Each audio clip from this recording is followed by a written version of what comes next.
የተስፋ ህይወት የሚለውን ይህንን የአቡነ ሽኖዳ መጽሐፍ ስታነቡ ምን እንደሚከብዳችሁ ታውቃላችሁ?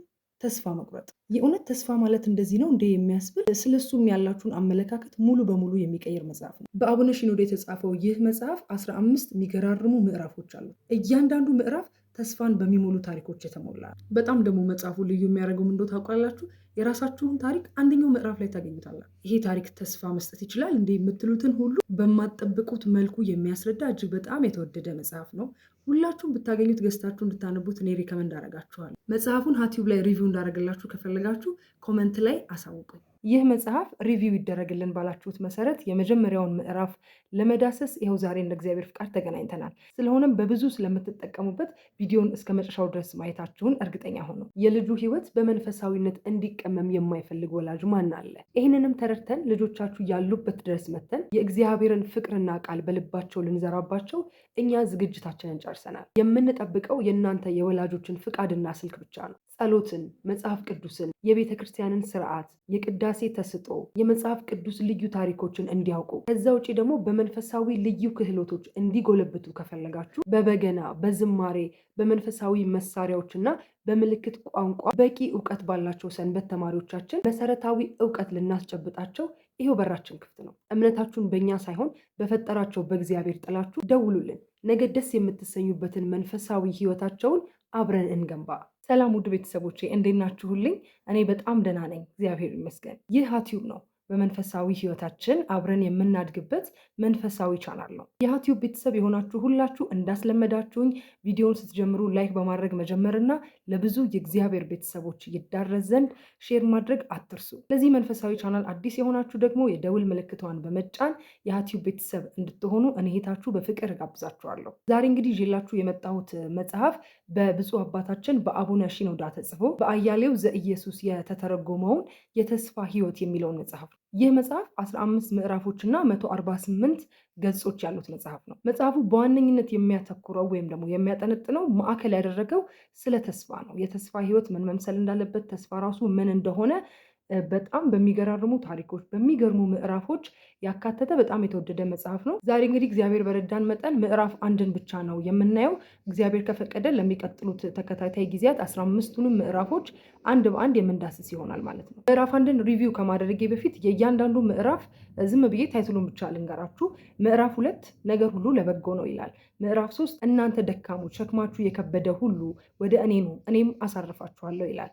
ምዕራፍ 4 እግዚአብሔር ድህነታችንን ይፈልጋል ይላል።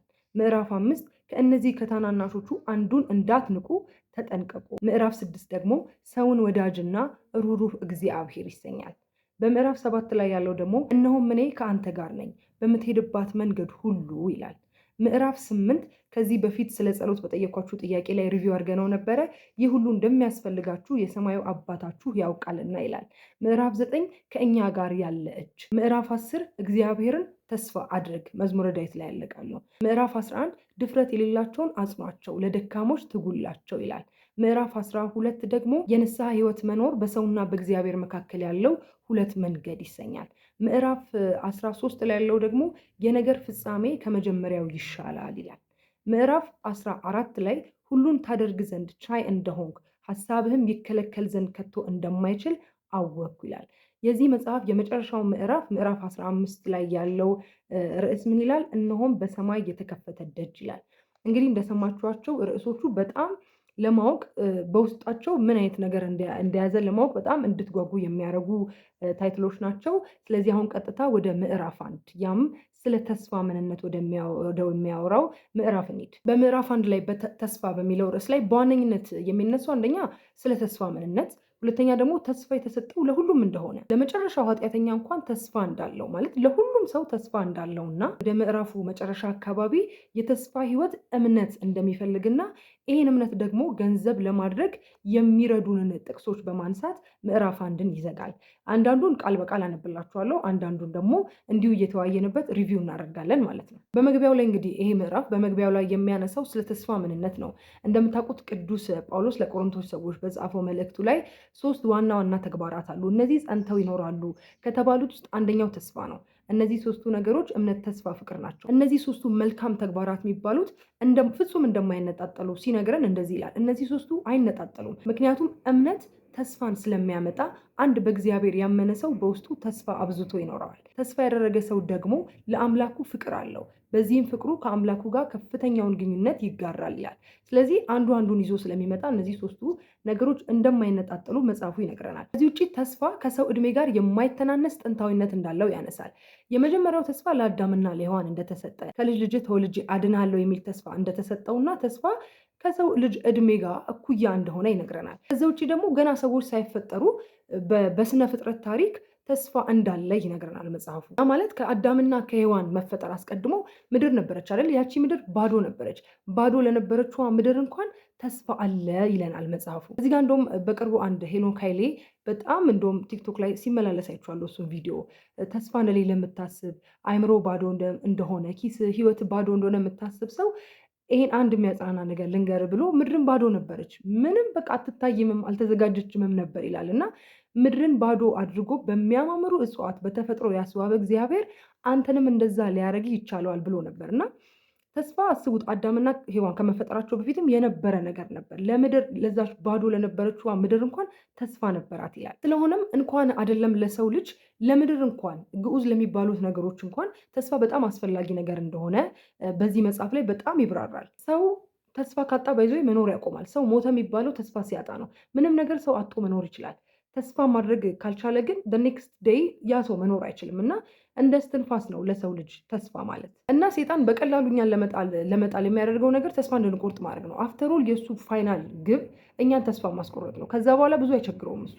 እኛ ኦልሬዲ ስለምንሞት አይቸገርም እና ያለውን ጉልበት ሁሉ የሚጠቀመው እኛን ተስፋ ለማስቆረጥ ነው።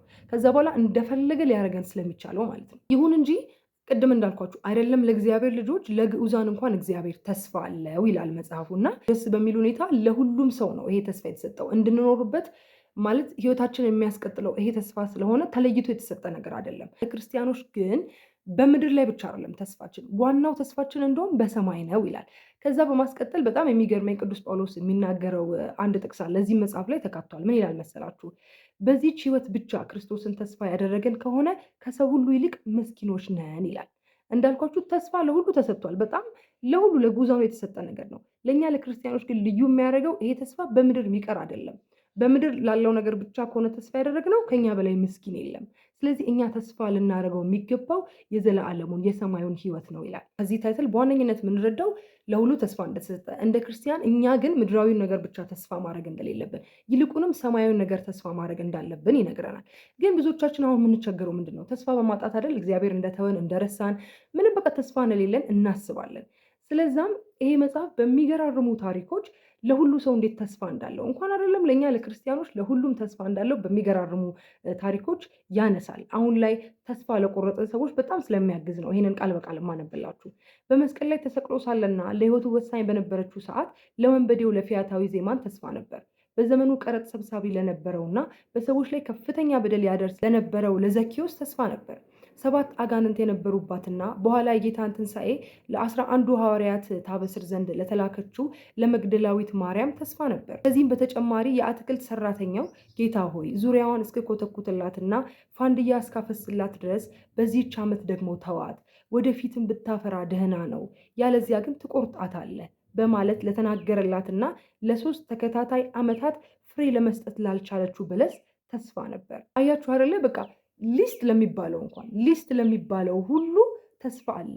አሁን ከዚህ የባስን ነን እኛ ማለት አሁን ከተጠቀሱት ሰዎች የባስን አይደለንም አይደለ? ስለዚህ እኛ ተሻግረን ስለ ሰማያዊ ነው እንጂ ማሰብ ያለብን ምድራዊ ነገር ለተራ ሰዎች እዚህ ግቡ ለማይባሉ ሰዎች እንኳን ተሰጥቷል። እንኳን ለክርስቲያኖች ልላችሁ ነው። ይህ በአማኞች ያለ ተስፋ ነገሮች ቢወሳሰቡና ከባድ ቢመስሉ እንኳን በጭራሽ አይላላም። ይህ እንዴት ሊሆን ይችላል ብሎ ይጠይቃል። ማለት እሺ አሁን የተጠቀሱት ታሪኮች አሉ፣ ግን እሺ በከባድ ጊዜ ቢሆንስ? በቃ ማለት ከባድ በተባለት ጊዜስ እንዴት ነው ተስፋ የምናደርገው? ማንስ ተስፋ አድርጓል በዛ ሰዓት ብትሉ የሚቀጥሉ ታሪኮችን ያነሳላችኋል። ነቢዩ ዮናስ በአሳ አንባሪ ሆድ ውስጥ ሳለ ተስፋ ነበረው። በአሳ አንባሪ ሆድ ውስጥ ላለ ሰው ተስፋ ሊኖር ይችላልን? አዎ ይኖረዋል። ዮናስ ግን በትልቁ አሳ ሆድ ውስጥ ሳለ ተንበርክኮ ወደ ጌታው እንዲህ በማለት ጸሎት አድርሰዋል።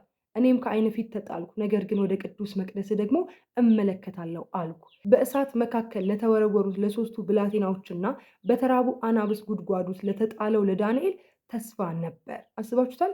እሺ ከዚህ ወረስት ነገር እኛ አጋጥሞናል ወይ? አሳ አንበሪ ሆድ ውስጥ ተጥለናል ወይ? በአንበሶች ጉድጓድ ውስጥ ተጥለናል ወይ? ከዚህ የባሰ ኬዝ እኛ ጋር ሊመጣ አይችልም። በዚህ ሁኔታ ውስጥ እንኳን ሆነው ለነሱ ተስፋ ከነበራቸው በዚህ ምድር ላይ ለጥቃቅኑ ነገርማ እንዴት ተስፋ አይኖረን? ከዛ ይቀጥልና እናንተ በህይወት ላለ ሰው ብቻ ነው የሚመስላችሁ ተስፋ ያለው? ለሞተው ሰው እንኳን ተስፋ አለው ይላል። ከሞተ በኋላ ለእኛ ተምሳሌት ይሆን ዘንድ ከሙታን መካከል ለተነሳው ሰው ተስፋ ነበር። ሞቶ ከ4 ቀን በላይ በመቃብር በመቆየቱ እህቱ ማርታ አሁን ይሸታል ብላ እስክትናገር ድረስ በመቃብር የቆየውን አልዓዛር ለእኛ ተስፋ ይሰጠን ዘንድ ጌታ ከመቃብር አስነስቶታል ይላል። ሞቶ 4 ቀን እንኳን ለቆየው ሰው በመቃብር ላለው ሰው ተስፋ አለው። እንኳን አሁን እኛ በህይወት ኖረን ለምንተነፍስ ሰዎች ቀርቶ እና እጅግ በቃ የማይቻሉ ከባድ በሚመስሉ ሁኔታዎች እኮ እግዚአብሔር በጣም የሚገራርም ተስፋ ሰጥቷል። ለሚያምን ሁሉ ይቻላል ብሎ በክርስቶስ ሁሉን እችላለሁ በሚሉ ጥቅሶች እና በእግዚአብሔር ካመነንና እሱን ተስፋ ካደረግን የማይቻል ነገር የለም። ከባድ ብለን የምናስባቸው ነገሮች እንኳን በክርስቶስ የምንችላቸው ነገሮች ናቸው። ከዛ በመቀጠል እዚህ ምዕራፍ ላይ በጣም የወደድኩት ነገር እሺ ታዲያ በተስፋ እግዚአብሔርን እንዴት ነው ታዲያ መጠበቅ ያለብን? እሺ እግዚአብሔርን ተስፋ ማድረግ አለብን። ይሄ ሁሉ ማድረግ የሚቻለው አምላክ ነው። ታዲያ እንዴት ነው መጠበቅ ያለብን? እየተሰላችን ነው ወይስ በጽናት ነው? ብቻ በምን ወይ መጠበቅ እንዳለብን ያስረዳል። እና ምን ይላል መሰላችሁ? አንድ ሰው እግዚአብሔርን ተስፋ ሲያደርግ እርሱን ይጠብቃል። ነገር ግን ይህ በጭንቀት ትዕግስት በማጣት በማጉረምረም ወይም በጥርጣሬ መሆን የለበትም። ይልቁንም እግዚአብሔር እንደሚሰራ በእምነት ተበራቶ በጸና ልብ እርሱን ሊጠብቅ ይገባዋል። ለእኛ እግዚአብሔር ወደፊት ይሰራል ማለት ቀላል አባባል ስለሆነ እንደዚህ አንልም። ይልቁኑ እኛ ልንናገረው የሚገባው እግዚአብሔር አሁንም እየሰራ መሆኑን ነው። አሁን አንዳንዴ እኛ እንዴት ነው የምናስበው? እግዚአብሔር በቃ ወደፊት ይሰራል፣ በቃ እሱን ተስፋ አደርገዋለሁ፣ የሆነ ቀን ይሰራልኛል ነው የምንለው አይደለ? ግን የሚገርማችሁ እዚህ መጽሐፍ ላይ ምን እንደሚል ታውቃላችሁ? እግዚአብሔር አሁን ጸጥ ባለበት ውስጥ ራሱ እየሰራ ነው። እግዚአብሔር ስራ አቁሞ አያውቅም። አሁንም እየሰራ ነው ብለን ማሰብ ያለብን በተስፋ መጠበቅ ማለትም ይህንን ማመን ነው። እግዚአብሔር አሁን እየሰራ ነው ብሎ ማመን ነው ይለናል ይሄ መጽሐፍ። ስለዚህ አንተም ልታመን የሚገባህ እግዚአብሔር ወደፊት ይሰራል ብለህ ሳይሆን አሁንም እየሰራ መሆኑን ነው። ይህም አንተ የምታየውን ነገር ግን እየሰራ መሆኑን የምታውቅበትን ተስፋ ይሰጥሃል። ከዛ እዚህ ጋር እንደውም የሚገርም ምሳሌ ይሰጣል። ለመጀመሪያ ጊዜ በአውሮፕላን የሚጓዝ ሰው አውሮፕላኑ በሰዓት ከ800 ኪሎ ሜትር በላይ በመጓዝ ላይ መሆኑን ስለማያውቅ ለእርሱ አውሮፕላኑ በአየር ላይ የቆመ ሁሉ ሊመስለው ይችላል አይደል?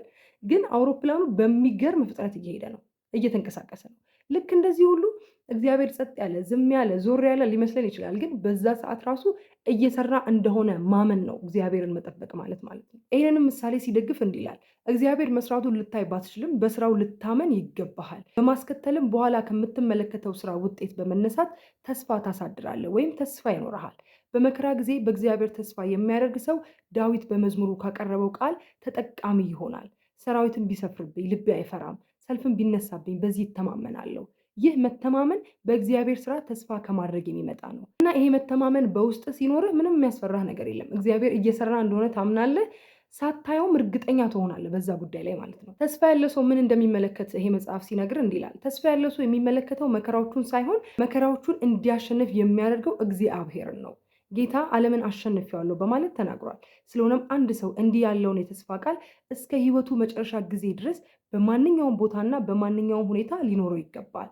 ተስፋ የልብን ሰላም፣ መተማመንና ደስታን ስለሚያመጣ ማንም ተስፋ ሊቆርጥ አይገባውም። ይልቁንም ከሐዋርያው ጋር በመሆን በተስፋ ደስ ይበላችሁ በማለት ይናገራል ይላል። ደስ አይልም? ስለዚህ በመከራዎቻችን ውስጥ ስንሆን እግዚአብሔርን ተስፋ በማድረግ ውስጥ ማሰብ ያለብን ችግሩን አይደለም፣ እግዚአብሔርን ያን ችግር የሚያሸንፈውን እግዚአብሔር ነው ልናስብ የሚገባን ብሎ ይነግረናል ይሄ መጽሐፍ። እና ደግሞ በመጽሐፍ ቅዱስ ውስጥ እግዚአብሔርን ተስፋ ማድረግ እንዳለብን የሚነግሩንን ጥቅሶች እዚህ ጋር መጽሐፉ ያነሳል እና ምን ይላል? እዚህ የሚከተሉትን ቃላት የተናገረንን ጌታ ተስፋ ልናደርገው ይገባናል። አልጥልህም፣ አልተውህም፣ እኔ እስከ ዓለም ፍጻሜ ድረስ ሁልጊዜ ከአንተ ጋር ነኝ። እነሆ እኔ በእጄ መዳፍ ቀርጬሃለሁ፣ የገሃነም ደጆችም አይችሏትም። ስለዚህ ከጊዜ በፊት በሰራውና አሁንም በሚሰራው በእግዚአብሔር ተስፋ ልናደርግ ይገባናል። ለዚህ አምላክ የቀደሙት እንደተናገሩለት እኛም እንደዚህ ብለን እንናገርለታለን። እግዚአብሔር ይነሳ፣ ጠላቶቹም ይበተኑ፣ የሚጠሉትም ከፊቱ ይሽሹ ይላል እና ሁሉን ማድረግ የሚቻለው ይህንን ሁሉ በመጽሐፍ ቅዱስ ቃል በገባልን በእግዚአብሔር ተስፋ ልንጥል ይገባናል። ይህን ተስፋ ስናደርግ እንተማመናለን። ምንም የሚያስፈራን የሚያሰጋን ነገር አይኖርም።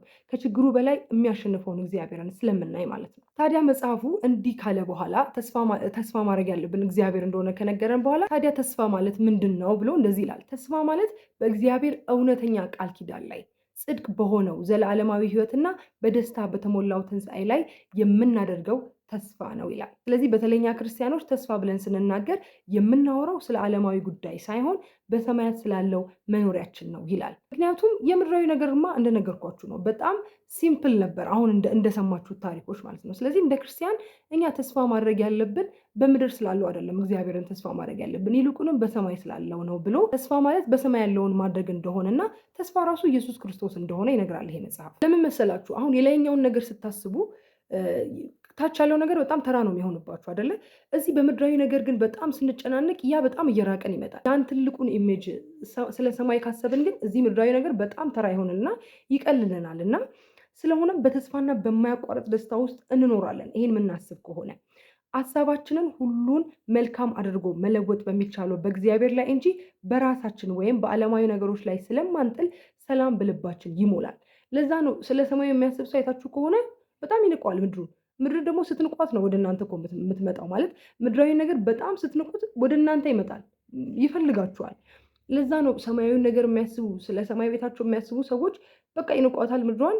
ደስታቸው በሰማይ ስለሆነ በቃ በተራ ነገር አይረበሹም። ሀሳባቸው የሚጥሩት በራሳቸው ላይ ወይ በምድራዊ ነገር ላይ ሳይሆን ሁሉም በሚቻለው በእግዚአብሔር ላይ ነው። ያኔ በልባቸው ፍጹም ደስታ ይሞላል ማለት ነው። በአጠቃላይ ታዲያ ይህንን የተስፋ ህይወት ለመኖር ምን እንደሚያስፈልገን ይነግረናል መጽሐፉ ወደ መጨረሻው አካባቢ።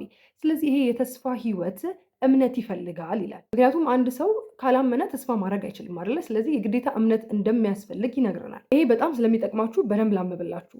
የተስፋ ህይወት እምነትን ይፈልጋል ይላል። የተስፋ ህይወት በእግዚአብሔር ቃል ኪዳን፣ በስራው ለሰዎች ሁሉ ባለው ፍቅሩና በድንቅ አሰራሩ መታመንን ይፈልጋል። ልቦናዎቻችን በተስፋ ይሞሉ ዘንድ እኛ ራሳችንን ከምንወደው በላይ እርሱ እንደሚወደንና እኛ ለእኛ መልካም ነው ብለን ከምናስበው እጅግ የበለጠ እርሱ ያውቅልናል።